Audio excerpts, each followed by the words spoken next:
자, 마태복음 5장, 6장, 7장을 우리 산상수훈이라 그런다 그러죠. 그래서 산상수훈의 오늘 결론 부분인데요. 우리 13절부터 27절까지는 네 종류의 어떤 비유가 나오는데요. 그것은 마치 마태복음 6장에 재물과 하나님을 겸하여 섬길 수가 없다라는 24절의 말씀처럼 두 가지를 비교해서 우리에게 결단을 요구하는 그런 네 가지의 비유가 나옵니다. 좁은 문으로 들어갈래? 넓은 문으로 들어갈래? 거짓 선지자들, 참 선지자, 즉 좋은 나무냐? 나쁜 나무냐? 그리고는 나더러 주여 주여 하는 자마다 다 들어가는 것이 아니다. 그리고 네 번째는 오늘 말씀에 지혜로운 건축자냐 그렇지 않은 건축자냐, 두 건축자에 대한 이야기, 이렇게 네 가지 비유를 이어서 말씀하고 있는데요. 결국 주님이 우리에게 말씀하시는 것은 뭐냐? 결국 24절을 한번 같이 읽어보겠습니다. 24절. 그러므로 누구든지 나의 이 말을 듣고 행하는 자는 그 집을 반석 위에 지은 지혜로운 사람 같다. 이렇게 말씀하고 있습니다. 즉 두 가지를 대비해서 네 종류의 비유를 말씀하신 결론의 내용은 나의 이 말을 듣고 행하는 자, 나의 이 말을 듣고 행하는 자라야 된다는 얘기죠. 우리는 얼마나 말씀을 많이 듣습니까? 말씀을 많이 듣고 아멘도 잘하죠. 그렇지만 아멘하고 행동하지 않는 경우가 많죠. 그래서 이 말씀을 들으면서 예수님께서는 어찌 보면 공포감과 위협감을 느낄 정도로 복과 저주를 아주 극명하게 이렇게 대조시키는 것을 보게 됩니다. 주님이 그러잖아요. 결코 들어갈 수 없다. 막 이렇게 막 말씀하죠. 생명을 인도하는 문은 좁다, 협착하다, 찾는 자가 적다. 아름다운 열매를 맺지 못하는 나무마다 찍혀서 불에 던져진다. 나더러 주여 주여 하는 자마다 다 천국 못 들어간다. 이렇게 말씀하죠. 모래 위에 집을 짓는 자는 창수가 나고 바람이 불으면 집이 부딪혀 무너짐이 심하다. 막 이렇게 주님이 말씀하고 있거든요. 그렇다면 이와 같은 두 가지의 어떤 현상, 두 가지의 모습들 가운데 그렇지 않는 쪽을 우리가 선택하거나 그렇지 않는 자들의 모습이 나타나야 되는데, 여러분 산상수훈의 최초의 그 어떤 십계명과 같은 말씀을 우리가 팔복의 말씀이다 또는 구복의 말씀이다 이렇게 이야기를 했어요. 그럼 팔복의 첫 번째 메시지가 뭡니까? 그건 마태복음 5장 3절이죠. 마태복음 5장 3절 다시 한번 돌아가 봅시다. 한번 같이 읽어봅니다. 심령이 가난한 자는 복이 있나니 천국이 그들의 것임이요. 천국이 그들의 것입니다. 또한 10절도 의를 위하여 박해를 받는 자는 복이 있나니 천국이 그들의 것임이라. 할렐루야. 결국 천국 시민들의 삶의 요건들, 천국 시민들의 삶은 어떻게 이루어지는가에 대한 부분들을 쭉 말씀하고 있죠. 근데 어쨌든 가장 먼저 기본적으로 천국 시민이 되어야만이 그 위에 이뤄야 하는 일들이 있을 것이다 라고 말씀하고 있죠. 그러면 천국 시민이라는 것은 뭡니까? 천국이 여기 있다 저기 있다 해도 너희가 돌아보지 말아라. 천국이 이미 너희 안에 있느니라. 천국이 내 안에서 이루어져야만 된다라는 얘기죠. 여러분 천국이 우리 안에 이루어진다는 것은 어떤 의미가 있습니까? 우리가 하나님의 말씀을 온전히 그 말씀에 의지하여 순종하여 통치를 받는 그런 우리 내면의 상태를 말씀하고 있죠. 그래서 7장 24절의 말씀이 나의 이 말씀을 듣고 행하는 자라는 것은 뭡니까? 하나님의 말씀이 내 심령을 온전히 통치하는 삶, 통치하는 상태, 이것이 다른 말로 말하면 내 마음이 천국이 이루어진 상태를 의미하죠. 결국 산상수훈에서 말씀하시고자 하는 전체적인 주제는 뭐냐?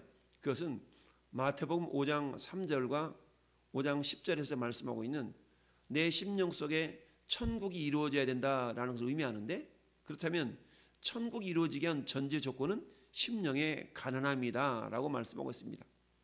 둘째는 심령이 가난한 것뿐만 아니라 주와 복음을 위해서 당하는 핍박과 환난과 이 어려움들을 내가 뭐하지 말아라? 피하려 하지 말아라 라는 얘기입니다. 그러면서 우리 하나님이 나의 이 말을 듣고 행하는 자, 그러면 이 말을 듣고 우리가 100% 주님 말씀에 순종할 수 있을까요? 그렇지 못한다라고 했습니다. 그러니까 우리는 어때요? 오늘 네 가지 비유를 통하여서 철저하게 우리 인간의 한계를 생각하는 거죠.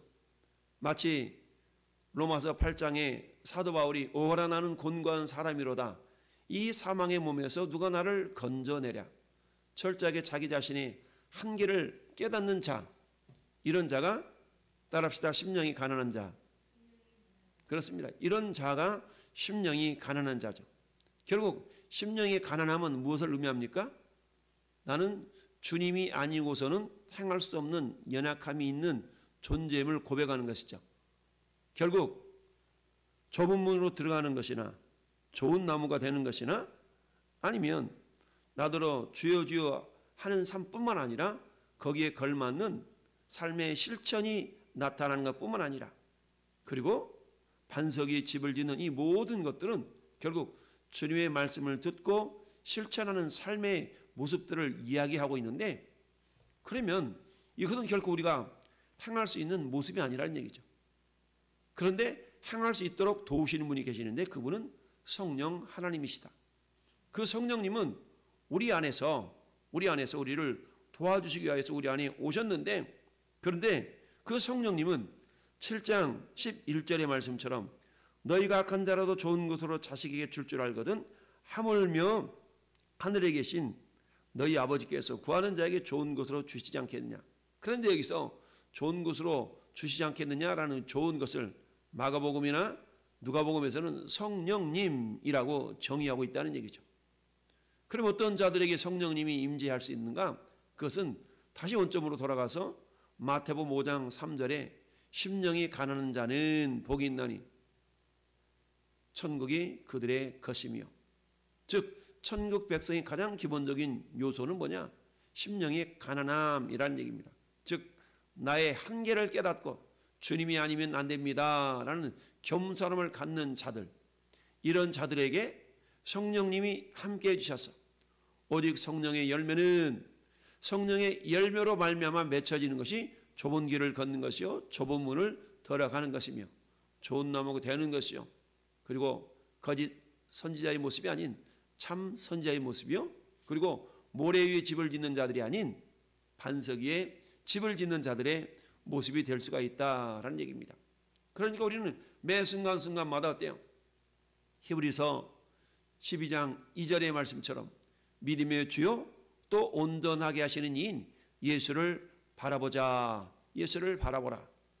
이 말씀을 늘 묵상할 수 있어야 됩니다. 여러분, 인간은 아무리 잘났다 할지라도 하나님의 말씀을 온전하게 순종해 드릴 수 없는 연약한 존재이죠. 따라서 우리가 어때요? 내 온대로 마옵시고 아버지 온대로 되기를 원하나이다 기도했던 주님의 기도처럼 우리는 철저하게 날마다 주님, 내 힘과 능력은 부족하거나 성령님 나를 도우시면 내가 능히 이를 감당하겠나이다 라는 겸손한 고백, 겸손한 기도라야만이 우리 안에 계신 성령을 통하여서 우리가 좁은 문, 좁은 길, 그리고 역경과 환난, 시련이 있다 할지라도 그 시련을 이겨낼 수가 있다라는 얘기입니다. 여러분, 야고보 사도나 오늘 7장에 있는 말씀이나 거의 맥이 상통하죠? 결국 이것은 무엇을 말씀합니까?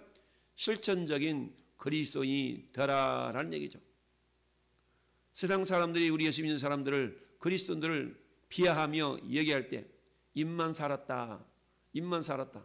무슨 말씀입니까? 말은 유창하게 잘하는데 삶의 행함의 부분이 부족한 우리 그리스도인을 향하여서 일컫는 말들이죠. 입만 살았다. 결국 나더러 주여 주여 하는 자마다 다 천국에 들어가는 것이 아니다. 다만 하늘에 계신 내 아버지 뜻대로 행하는 자라야 들어간다. 여러분 22절은 뭐라고 말씀합니까? 나더러 이르되 주여 우리가 주의 이름으로 선지자 노릇하며 주의 이름으로 귀신을 쫓아내며 주의 이름으로 많은 권능을 행하지 아니하였나이까. 여러분 주의 이름으로 예수 믿는다는 그런 명목으로 귀신도 쫓아내고 선지자 노릇도 하고 많은 권능도 행했다. 이것을 보면서 너희 잘했다라고 주님이 그러지 아니하신다.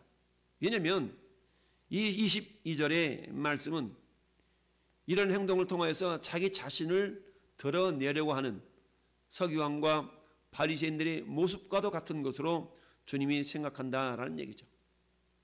결국 우리가 어떤 능력을 행하고 이런 모습들은 결국 자기 자신을 드러냄이 아니라 철저한 하나님의 은혜와 하나님의 영광을 나타내야 되는데, 그렇지 않은 경우에 주님은 내가 너를 도무지 알지 못한다 라고 말씀하고 있다는 얘기죠. 왜냐하면 사단도 광명한 천사로 가장하기 때문에 이런 일들이 얼마든지 행할 수가 있다. 그래서 우리는 어때요? 철저하게 어떤 상황 가운데서 먹든지 마시든지 무엇을 하더니 다 하나님의 영광을 위하여 하라라고 성경은 말씀하고 있죠. 그러니 우리가 주의 이름으로 선지자 노릇하는 것뿐만 아니라 귀신을 쫓아내는 것뿐만 아니라 권능을 행한다 할지라도 그것은 내가 아니요 내 안에서 그리스도께서 행하신 것임을 드러내는, 주님의 영광을 드러내는 그런 삶을 살아갈 때에 내가 너를 잘한다라고 주님이 말씀하신다라는 얘기죠. 따라서 오늘 마지막 두 가지 비유, 어떤 사람은 반석 위에, 어떤 사람은 모래 위에 집을 짓는 자다. 여러분 이 두 가지 비유를 이해하기 위해서 팔레스타인 지역의 자연 환경을 이해할 필요가 있습니다. 팔레스타인을 지금 이스라엘 민족들이 살고 있는 그 지역을 팔레스타인 지역이라고 얘기하는데요. 이 팔레스타인 지역은 건기와 우기의 차이가 확연하게 나타나고 있습니다. 이스라엘 백성들이 농사를 지을 때 이른 비와 늦은 비라는 두 종류의 비가 내린다고 그랬어요. 9월부터 10월 달에 내리는 비를 이른 비, 그리고 3, 4월에 내리는 비를 늦은 비라고 하는데요. 그 비가 내리는 다른 계절에는 굉장히 건조한 그런 계절이 계속되는데요. 이걸 건기라고 하고 비가 내리는 계절을 우기라고 얘기합니다. 그런데 건기 때는 보통 요단강이 밀을 수확하는 시기인 우기 때는 요단 강물 폭이 그야말로 한 2km 이상 이렇게 넓어지게 되는데, 그런데 건기 때는 요단강 폭이 거의 마른 땅이 되다시피 한 그런 어떤 계곡으로 됩니다. 그와 마찬가지로 다른 다양한 개천들이 결국 건기 때는 바싹 말라가지고 일반적인 땅처럼 보여진다는 얘기죠. 그래서 그곳에다가 집을 짓게 되면 우기가 되어지면 마른 땅처럼 되어졌던 그곳이 결국 계곡이 되어져서 홀라당 다 휩쓸려 떠내려가 버릴 수밖에 없는 그런 자연적인 환경을 가지고 있죠. 이런 계곡을 이런 골짜기를 와디라고 그러는데요. 이처럼 와디에다가 집을 세우게 되면 오늘 말씀에 있는 것처럼 모래 위에 집을 짓는 어리석은 사람 같다라고 표현하고 있는 것이죠. 그러니까 자연환경을 잘 이해하는 사람들은 굳이 세우기 쉬운 그런 곳에 세우는 것이 아니라 단단한 반석 위에 집을 세우는 자가 된다라는 것을 의미하고 있습니다. 여러분 우리의 삶 가운데 반석 위에 집을 지으려고 그러면 어때요? 기초가 견고하니까 거기다가 기둥을 박는 일도 쉽진 않을 것이고 이런 모습을 우리가 보게 되죠. 결국 진정 참 신앙인이라는 것은 우리들에게 고난 중에서 더욱 빛을 낸다라는 얘기인데, 여러분 예수님이 마태복음 13장 뒤에 가서 씨 뿌리는 자의 비유에서도 길가밭, 돌짝밭, 가시밭에 씨가 뿌려질 때는 그 열매가 맺혀지지 않는 것을 말씀을 하고 있죠. 오늘 네 가지의 어떤 대비되는 그 비유 가운데 핵심을 24절이라고 그랬어요. 이 말을 듣고 행하는 자. 그런데 하나님의 말씀을 듣고 우리가 행하기 위한 능력이 없기 때문에 철저하게 우리가 심령이 가난한 자가 되지 않는다면 우리가 하나님을 의지하지 않기 때문에 행하지 못한다. 그래서 이 말을 듣고 행하는 자라는 얘기는 다른 말로 말하면 마태복음 5장 3절에 심령이 가난한 자, 즉 산상수훈의 첫 말씀인 심령이 가난한 자가 된 그런 심령이 천국에 이르는 자들의 삶의 모습을 이야기하고 있다라는 이야기입니다. 오늘 결론으로 예수께서 이 말씀을 하시며 무리들이 그의 가르침에 놀라니 이는 가르치는 것이 권위 있는 자와 같고 그들이 서기관과 같지 아니함일라라. 서기관과 바리새인들은 어때요? 그들이 조상 유전 전통에 의한 가르침이라면 예수님의 가르침은 친히 하나님 되신 예수께서 가르치는 가르침이기 때문에 다를 수밖에 없는 것이죠. 마태복음 5장, 6장, 7장 산상수훈의 결론을 맺으면서 우리 안에 하나님의 나라, 천국이 이루어지고 있는가를 오늘도 겸손히 돌아보면서 천국이 이루어지는 모습은 뭡니까? 첫 번째는 심령이 가난하며 두 번째는 의와 공의를 행하는 가운데 당하는 여러 가지 환난, 의를 위하여 박해를 받는 자는 복이 있나니 천국이 그들의 것이며, 즉 천국 시민의 생활 자체가 그저 순탄한 삶만을 있는 것이 아니라 환난과 역경이 있을 수가 있다. 그러나 그 이후에는 하나님이 예비하신 영광이 분명히 있다라는 걸 기억하면서 이처럼 지혜로운 건축자의 삶이 천국이 그들의 심령이 이루어진 삶이요, 의와 주님의 복음 때문에 당하는 여러 가지 환난 가운데서도 믿음을 저버리지 아니하고 사도 바울의 고백처럼 선한 싸움 싸우고 달려갈 길을 마치고 믿음을 지켰으니 이제 이후로는 나를 위하여 의의 면류관이 예비되었다 라고 면류관을 바라보며 이겨냈던 그 믿음의 고백, 그 믿음의 삶이 저와 여러분의 삶이 되어줄 수 있기를 바랍니다. 형제들아, 너희가 여러 가지 시험을 지나여 당하거든 온전히 기쁘게 여기라. 이는 너희 믿음의 시련이 인내를 만들어내는 줄 알미라. 인내를 온전히 이루라. 이는 너희가 온전하고 구비하여 조금도 부족함이 없게 하려 함이라.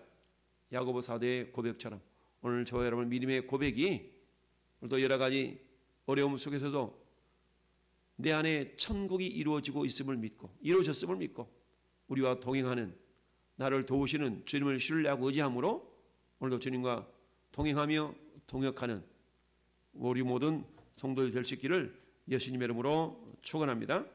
아멘.